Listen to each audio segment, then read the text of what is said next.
장안구 파장동에서 웨이브 커피를 운영하고 있고, 또 이제 경기도 성남에 을지대학교 그 후문 앞에서 또 조그맣게 이제 양지동 주방이라는 라면 가게를 또 하고 있는 김형우라고 합니다. 네. 일단은 그 카페랑 라면집을 하는 데 있어서 또 이 일을 할 만한 또 좋은 분들과의 만남이 있었고요. 사업장을 2개를 운영하는 것 같지만 뭐 대단하게 돈을 많이 벌고 싶다라는 생각보다는 좀 많은 사람들을 만나고 또 그 사람들에게 내가 줄 수 있는 좀 혜택들을 나눠준다고 해야 되나? 그런 마음들이 많이 들었어요. 그래서 이제 사람들을 좀 편하게 만날 수 있고 또 소통할 수 있고 여러 어려운 상황들, 또 혹여나 도움이 필요한, 또 관심이 필요한 부분들이 있지는 않나라는 생각들이 사실 많이 들었어요.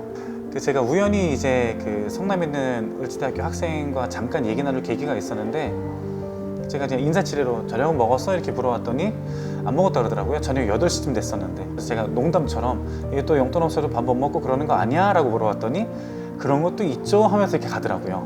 제 마음에는 제가 이제 대학교 다닐 때가 좀 생각이 나면서 요즘에 이렇게 2020년도가 넘어가는 이때에도 용돈이 없고 형편이 안 좋아서 끼니를 거르는 대학생들이 있구나라는 생각이 들더라고요. 그래서 내가 저 학생들한테 좀 도움을 주고 함께 할 수 있는 것들이 뭐가 있을까 하다가 학교 앞에서 라면집을 차리게 되었고, 또 이제 학생들이 진짜 좀 주머니 사정과 상관없이 좀 편하게 배를 좀 채울 수 있게 라면 끓이고 밥 주고 이제 뭐 고기 좀 구워주고 이런 일들을 하게 됐었죠. 이제 그러면서 라면 한 그릇에 2,000원에 팔았죠. 라면 한 그릇 2,000원에 팔았었는데 되게 고맙게도 학생들이 정말 많이 와줬어요. 가게에 정말 많이 와줘서 정말 그때는 이제 코로나 막 이런 게 있기 전이니까 가게에 꽉 빼곡히 앉으면 한 20명, 22, 23명 정도 앉을 수 있는 가게였는데 점심 1시간 반, 2시간 사이에 뭐 많게는 그 매장이 한 2, 3회전 이렇게 되는 경우들도 있었어요. 이제 그 대패 삼겹살 같은 그 돼지고기를 좀 이렇게 구워서 상추쌈이랑 먹을 수 있게 고기 한 접시라는 메뉴를 해줬었는데, 그 2가지 메뉴를 그렇게 팔다 보니까 큰 돈은 아니지만 수익금이 생기더라고요. 재료값 다 하고 나서도 돈이 남더라고요. 그래서 이 돈을 어떻게 할까 하다가 이제 그 다음 학기 시작을 할 때, 19년도 2학기 시작할 때 을지대학교 학생들 중에서 필요한 친구들 신청을 받아서 신학기 책값을 좀 도와주려고 이제 도서장학금을 주는 일을 했었죠. 예. 지금 여기 이제 카페를 하는 일들도 또 비슷한 맥락일 수 있어요. 제가 또 워낙에 사람들 만나는 걸 좋아하기도 하지만 지금 여기 제가 운영하고 있는 이 카페 2층에, 건물 2층에 우리 그 학생들이 살고 있어요. 지금도 학생들 4명 정도가 여기 2층에 살고 있고, 많을 때는 6명 정도, 뭐 적게는 13살부터 많게는 18살, 19살까지도 이곳에 살고 있는데, 이제 우리가 흔히 말하는 이제 위기 청소년, 이제 학교 밖 청소년이라고도 하죠.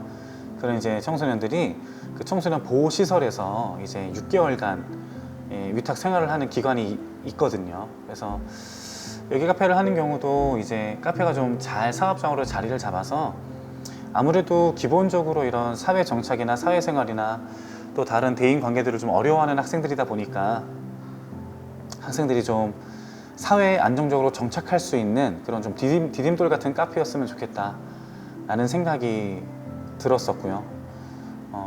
제가 이제 카페도 하고 뭐 라면집도 하고 여러 가지 일들을 사실 좀 하고 있는데, 그 중에 하나가 그 법무부 소년보호위원으로 그 위기청소년 대상으로 인성교육 강사 활동을 꾸준히 해왔어요.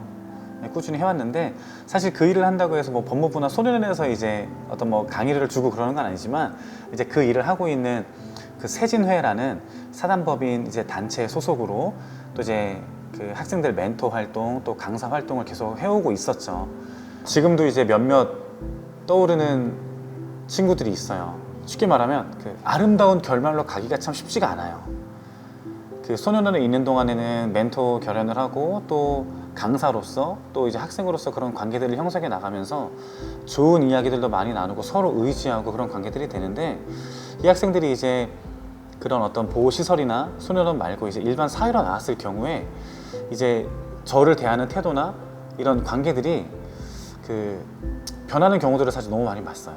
그래서 뭐 예를 들면 시설에 있을 때도 굉장히 잘 알던 친구고 나와서도 서로 연락 주고받고 메시지 주고받고 했었는데 참 이게 약간 그 친구들이 가지고 있는 어떤 레파토리 이렇게 그 무슨 시나리오가 있는지 비슷한 결말을 항상 가는 게 좋은 관계를 잘 형성하다가 항상 친구들이 그 뭐 밤 늦은 시간에 새벽에 전화가 와요.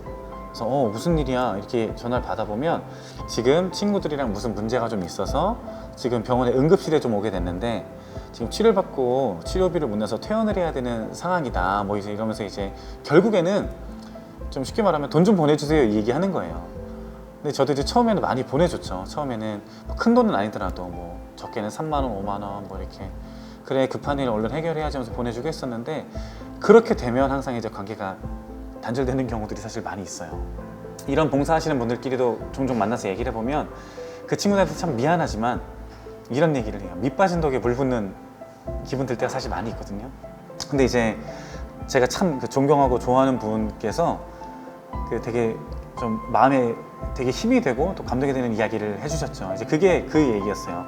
그 콩나물 잘 아는 콩나물 시루 이야기를 하시면서 콩 넣고 그냥 물만 부었을 뿐인데 그 물도 다 빠져나가잖아요. 밑 빠진 독에 물 빠지는 것처럼. 근데 그래도 콩나물은 자라고 그 안에 수많은 영양가들이 있지 않냐 이런 이야기를 이제 하신 얘기를 들으면서 물론 그 아이들이 진짜 잘못했어요. 잘못한 행동들을 했고 또 이제 실수한 부분들도 있고 한데 뭐 무조건적으로 다 그 아이들을 옹호하고 두둔하려는 건 아니지만 그 정말 90% 이상이 다 가정에 문제들이 있는 아이들이에요. 한부모 가정이나 아니면 조선 가정이나 아니면 정말로 그냥 나를 낳아준 사람이 누군지도 모르는 그런 뭐 보육원 출신 아이들이나 이런 아이들이 되게 많거든요. 저는 제일 첫 번째로는 이 아이들한테 좀 기회를 주고 기다려주는 사람들이 필요하다는 생각이 들어요. 저희도 그렇잖아요. 어릴 때 저도 지금 아들이 6살인데 뭔가 자기 스스로 막 하려고 하는 것들은 고집은 늘어나고 근데 서툴고 하다 보니까 자꾸 뭔가를 도전해 볼 수 있는 시도할 수 있는 기회를 줘야 되고 그걸 잘할 수 있게 제가 옆에서 지켜보면서 기다려주면 저야 이제 아이들이 잘하는 거잖아요.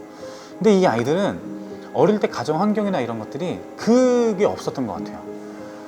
부모라는 또 가정이라는 어떤 그런 이런 울타리가 아이들에게 기회를 제공하지 못하고 또 아이들을 기다려주지 못한 이런 환경들이 있었던 것 같아서 제가 그 아이들의 어떤 뭐 무슨 부모 역할을 대신하고 그럴 수 있는 건 아니지만 최소한 저희 카페에 나올 때만이라도 좀 기다려주고 기회를 주고 진짜 어른이 되어서 자기 스스로 자기 어떤 생활을 좀 잘 갖고 나갈 수 있을 때까지 나를 되게 지지해주고 응원해주는 사람이 있구나라는 토대를 좀 마련해주고 싶은 마음이 들죠. 제가 감히 들을 수 있는 이야기는 아니지만 또 주변에 혹시라도 그런 이제 위기 청소년 아이들이나 학교 밖 청소년들이 있다면 일단 좀 선입견을 갖지 않아주셨으면 하는 것과 또 함께 할 수 있는 부분들에 있어서 여러 삶의 영역들을 공유하고 또 이제 기회를 주고 기다려주는 그런 좀 마음들이 있었으면 좋겠다라는 생각이 많이 들죠. 좀 부끄러운 이야기지만 저는 사실 제 어릴 때를 생각을 해보면 민망해요. 사실 많이 민망하고 또 친구들한테도 미안한 부분도 있고 또 이제 제가 지금도 조금 체격이 큰 편인데 어릴 때부터 늘 이제 키가 크고 좀 체격이 있고 하다 보니까 이제 좀 친구들한테 못되게 굴었던 부분들도 있죠. 제가 대학교에 들어오고 또 성인이 되어서 사회생활을 하면서도 그런 생각이 많이 들었어요. 내가 주변 사람들의 굉장히 많은 배려를 받고 살고 있구나라는 생각이 들더라고요. 저한테도 수많은 사람들이 기회를 주고 또 제가 성장할 수 있도록 기다려주고 그런 것들이 사실 진심으로 너무 많이 그런 도움을 많이 받았고 그런 도움들에 너무 감사한 마음이 늘 있었어요. 그러다 보니까 많은 사람들에게 좀 약간 빚진 마음이라 그래야 되나? 내가 사람들에게 좀 마음에 빚을 졌구나라는 마음이 많이 들었죠.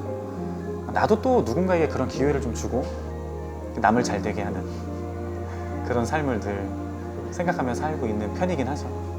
얼마나 도움이 되는지는 모르겠지만 그렇게 살아보고 싶습니다.